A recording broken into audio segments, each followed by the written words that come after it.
Now on News Talk 105.9 WMAL. O'Connor and Company.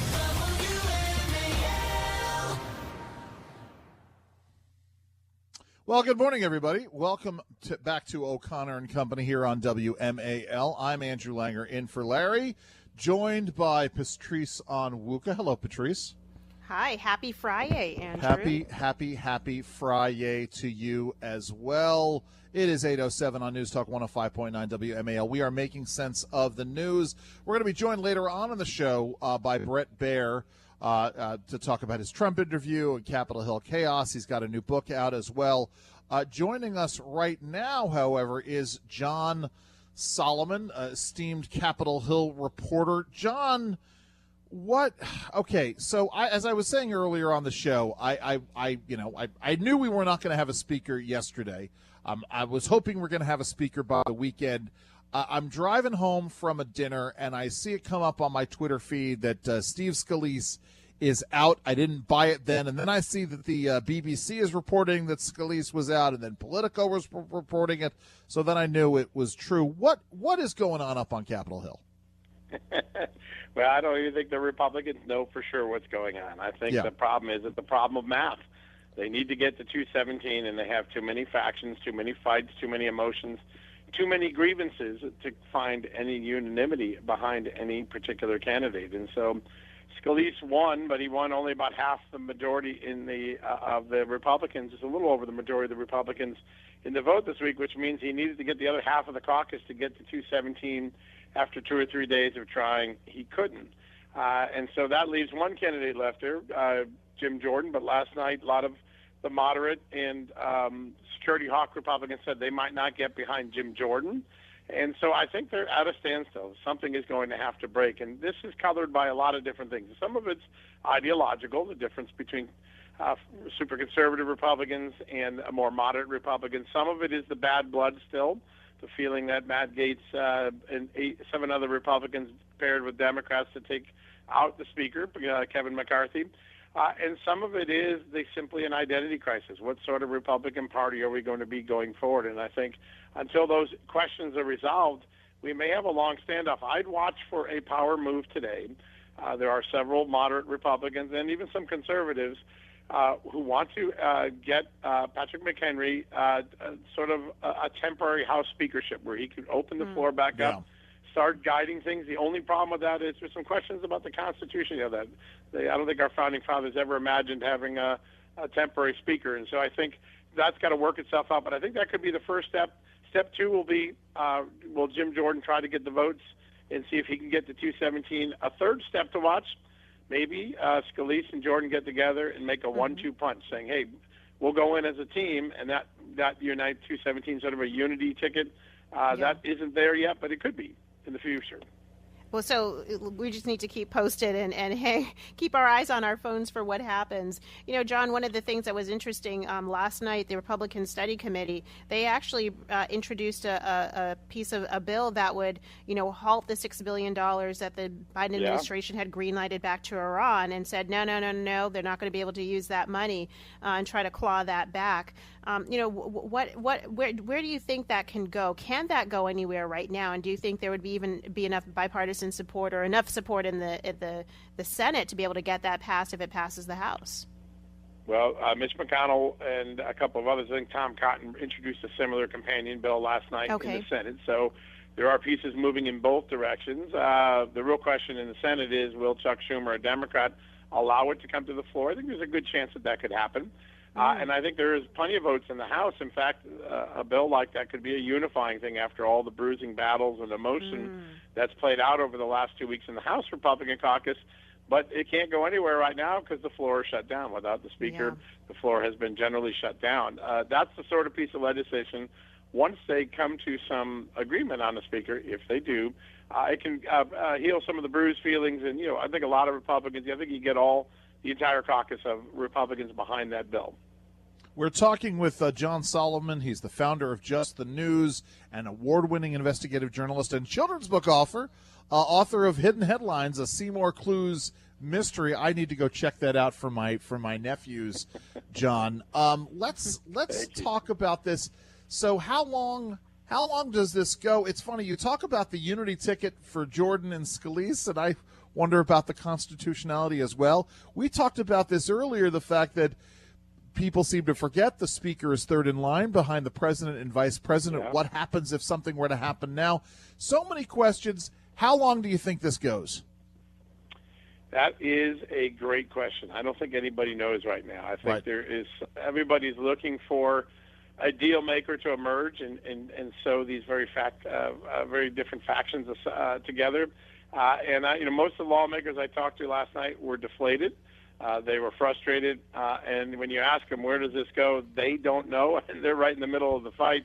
At some point, a team is going to have to emerge as a power ticket. Another person to keep an eye on is the current Republican whip, Tom Emmer's. He's got good relations with the Freedom Caucus, which is the more conservative wing of the Republican Party. He's got good relations with the moderates. He could leapfrog over and throw his hat in and say, listen, enough's enough. Let's get back to work. It is an extraordinary moment, and most of the lawmakers I talked to last night literally had no idea how this conundrum was going to be solved. So we'll have to wait and see. It's going to take somebody stepping into the void and doing something dramatic to heal these divisions, and right now that person hasn't emerged. John, we're in a really weird place, and let me offer this theory to you real quick. That it seems to me that one of the knocks on people with experience like Scalise is that they've been in so long and they have such a lengthy record that they're considered establishmentarians because they know what to do. And, of course, the problem with somebody who hasn't been in Congress long enough to sort of develop those bona fides is that they don't have that experience to sort of run the speakership. Are we at a very strange inflection point? Are you seeing things sort of shake out that way where if someone's been there too long, they're considered unqualified by a certain portion of the Republican caucus? Yeah, listen, that's always been at the heart of Republican concerns. That's why a lot of Republicans have always supported term limits, right? They think that being in Washington too long, you catch a disease, and all of a sudden you do things like 20, 30 years straight of CRs rather than pass budget bills. And so that's at the heart of this dispute, right? That Washington got lazy. It didn't follow its own processes, and that's how you end up with a $33, $34 trillion national debt and $2 trillion a year deficit. So, yeah, there is some of that there. I think in the case of Scalise, it was more than that. I think there are some people that felt he wasn't particularly strong behind Kevin McCarthy. There were some moments, remember, McCarthy and Scalise weren't on the same page when they needed to be. But he also has a lot of sympathy. This is a man that survived a heinous attack on a baseball field. He's currently going through blood cancer treatment, a very severe blood cancer treatment. And he's a guy that's generally very nice. People like him. They know him to be a good guy. But I think that idea, could he really lead this caucus, left a lot of doubt in some people's minds. And I think they're still searching, they're still window shopping to find the person that everybody says, you know what, that person could get us to the next point. They haven't found him. And the last time I saw this was in the aftermath of a speaker officer, and we got an accidental speaker named Denny Hastert, who then presided over Congress for some time. But he wasn't on anyone's minds in the middle of that battle. Something like that could happen again. No, that's a very good point. Well, John Solomon, thank you very so much for joining us today. Thank you, John. Yeah, great to be with you. Have a great Friday. That was John Solomon, the founder of Just the News, an award-winning investigative journalism. Check out his book, a children's book called Hidden Headlines, a Seymour Clues mystery. We'll continue in just a moment. But first, it's 8:15 a.m. WMAL traffic and weather every 10 minutes first on the fives. Here is Jamie Whitten in the Hadid Carpet Cleaning Traffic Center. 39. Mark Levin, weeknights from 6 till 9. On News Talk 105.9 WMAL. Making sense of the news. You know, I appreciated, Patrice, the John Solomon reminding us about Denny Hastert sort of coming out of left field or right field when he took over as speaker, and I think that's an important point. This is serious stuff. We need a speaker. There's a lot of things going on in the world, and the craziness is not limited to Capitol Hill. So the big thing right now over in Israel is that the Israeli government and the IDF have told all civilians to evacuate Gaza City for their own safety and protection. Now, of course, part of the problem here is that it's hard to evacuate. I'm sorry, it's not that it's hard to evacuate 1 million people. It's hard to evacuate 1 million people when places like Egypt have refused to take them. Jordan has refused to take them, and so it's which I think should tell you everything about the situation and the politics here that's at work. If Egypt is refusing to take these Palestinian refugees, Israel is saying that it will end Hamas rule in Gaza as casualties soar, and then we get the Alexandria Ocasio-Cortez's weighing in on all of this. The United States' responsibility is to human rights. Well, okay, no, the United States' responsibility is to doing the right thing. Michael, let's go ahead and play this AOC cut, please. Our responsibility is to the stability and the security of the region. That means being able to support, yes, Israel in its defensive capacities, right, in its ability in that context. But it also means that the United States has a responsibility to ensure accountability to human rights, to prevent the ethnic cleansing of Palestinians, and to ensure that horrors do not happen in the names of victims who do not want their tragedy used to justify further violence and injustice. Oh, okay, right. The United States' responsibility is to turn around and stand in the face of the folks who have been committing atrocities by beheading babies. All right, I'm going to keep coming back to the beheading babies situation. Go ahead, Patrice. I'm sorry. Because beheading babies is barbaric. It is taking us back to the Dark Ages when people thought that sacrificing babies to a false god is what was going to allow them to make crops grow, make crops grow or triumph in war. When AOC talks about ethnic cleansing, who is cleansing an ethnicity other than the Palestinian, the Hamas? Right. Hitting Israel and Jews, like Jewish civilians. This is akin to the Holocaust. So I don't know where she's coming from with her doublespeak. And it's disgusting, but we're seeing this generation of young leaders and of young people in college campuses who've bought and sold this idea that somehow Israel is the occupying force and oppressors akin to, I don't know what, slave holders during the 13th and 14th, 15th, 16th century or 17th century. I don't know where they're getting this from, but they are totally misled and they're misleading others. Well, that's exactly it. I mean, it gets into what we've been talking about quite a bit, earlier today when Juan Pablo Segura came on, and we've been talking about what's happening in our schools. These kids are being taught these false narratives about Palestine and so-called Palestinian rights. In fact, it comes to a head here. Now, I was just out in Seattle in the early part of the summer. I know just how leftist the University of Washington, UW, is. Here is a Jewish student pleading with Palestinians. Here, let's play this cut, Michael. They want our people dead. They want us killed. And so part of it.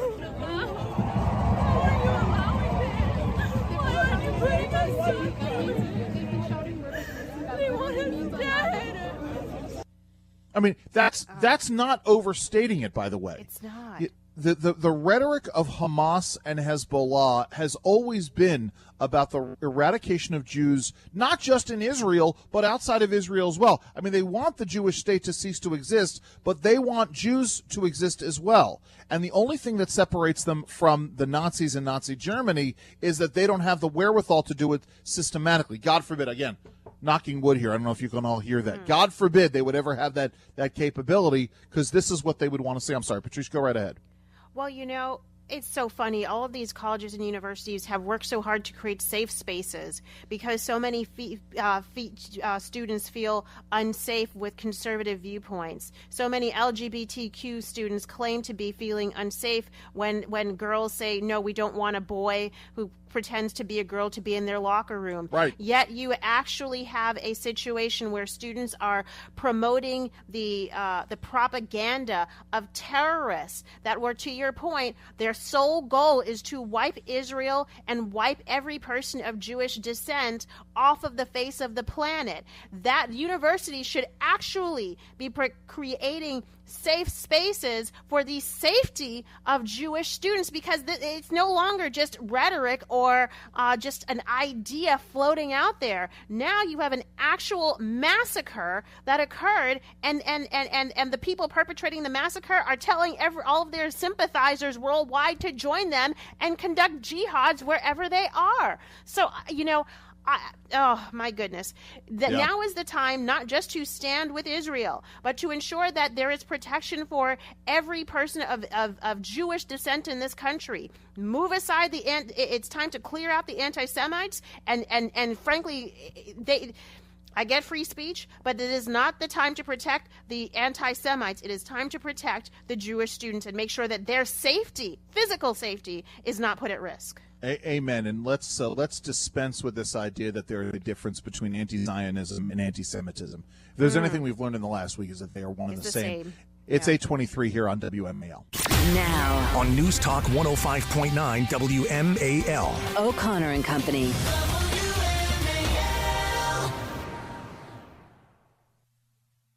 Well, we are back. I am Andrew Langer, in for Larry O'Connor, joined by Patrice Onwuka. Happy Friday, Patrice. Happy Friday, Andrew. It is 8:37 here on News Talk 105.9. We are making sense of the news.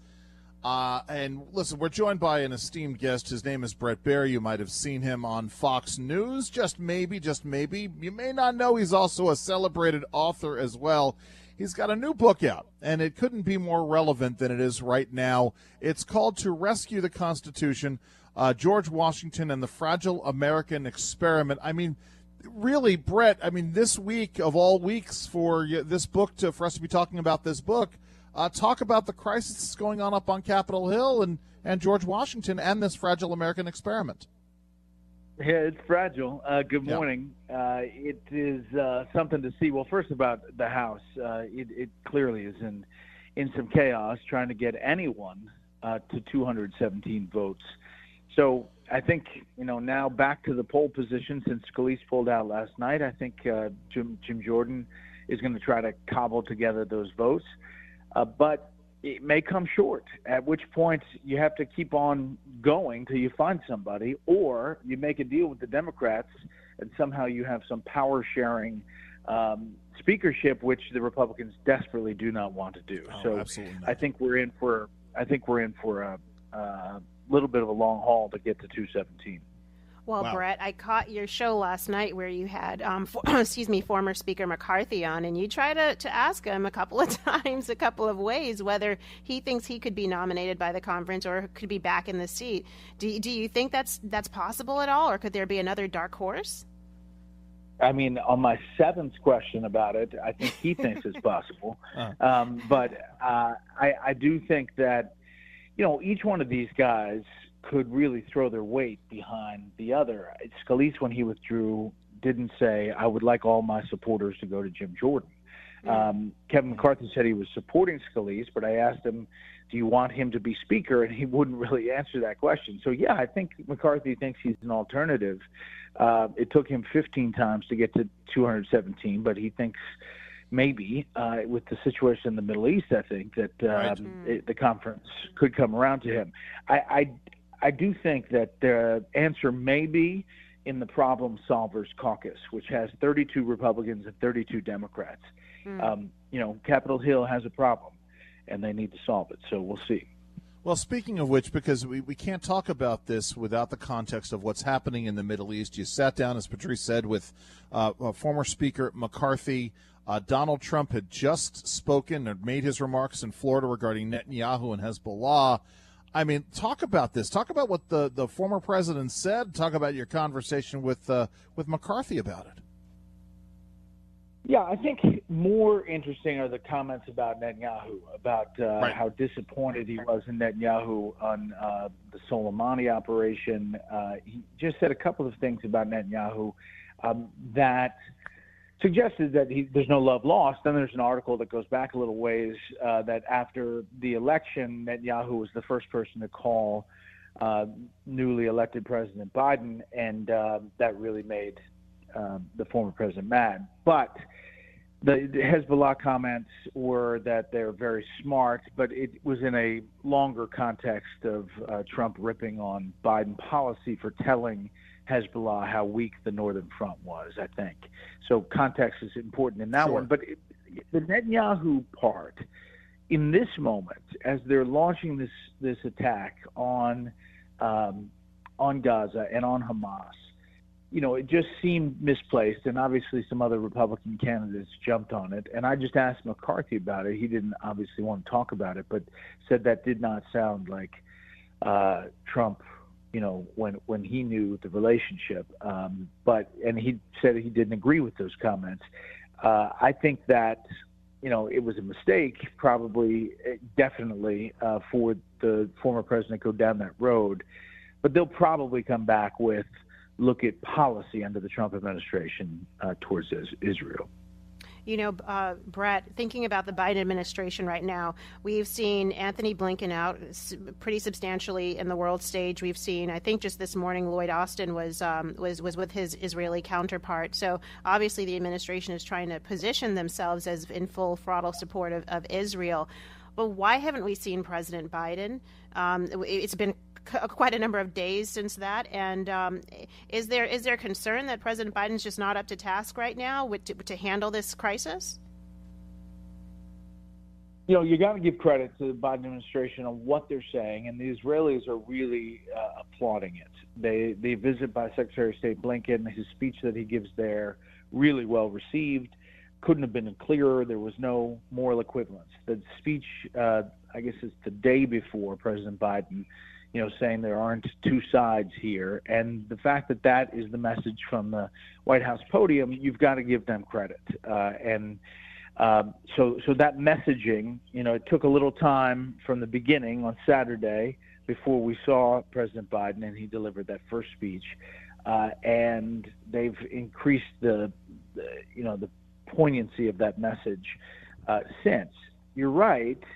He is not a guy that pops in front of the camera that much. And he is doing an interview with 60 Minutes this weekend, so I assume you're going to hear more of that time. There you go. Well, listen, Bret Baier, thank you so very much for joining us today, good sir. Thanks, Bret.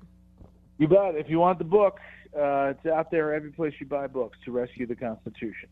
Yeah, it couldn't be more relevant than it is now. To Rescue the Constitution, George Washington, and the Fragile American Experiment. Thank you so very much, Bret Baier. All right, have a good one. Take care. We got more coming up. It's 8:43. Listen, we want to end the show on a bit of a lighter note. It's been kind of a downer on this Friday the 13th. Patrice, were you a fan of the original Frasier? Yes, I used to watch it in reruns. I mean, not a huge fan, but I watched it because it was a little bit older for me than my age. But I would watch it on occasion. I'm not a devotee. I did, however, last night take a gander at the Frasier reboot. I was intrigued by this. Okay. Getting panned by the critics, and I have a theory about this because I enjoyed it. I had a good time watching it. I recommend it. It is not, it's not highbrow. It's not highbrow comedy. I guess in some ways it is highbrow comedy, but it's not edgy. And I think that's part of the problem. Why the critics are having a problem with it. It's not edgy and it's not woke. Like there's a whole moment. And I'm gonna. By the way, if you haven't watched it, I shouldn't spoil. But there is one cast character who you would think that they would cast that character as gay, and that character. In fact, there are two characters that you might think, given where we are today in America and American television, that they would make gay, and they didn't. And I suspect this is why. Listen, it is a cute show.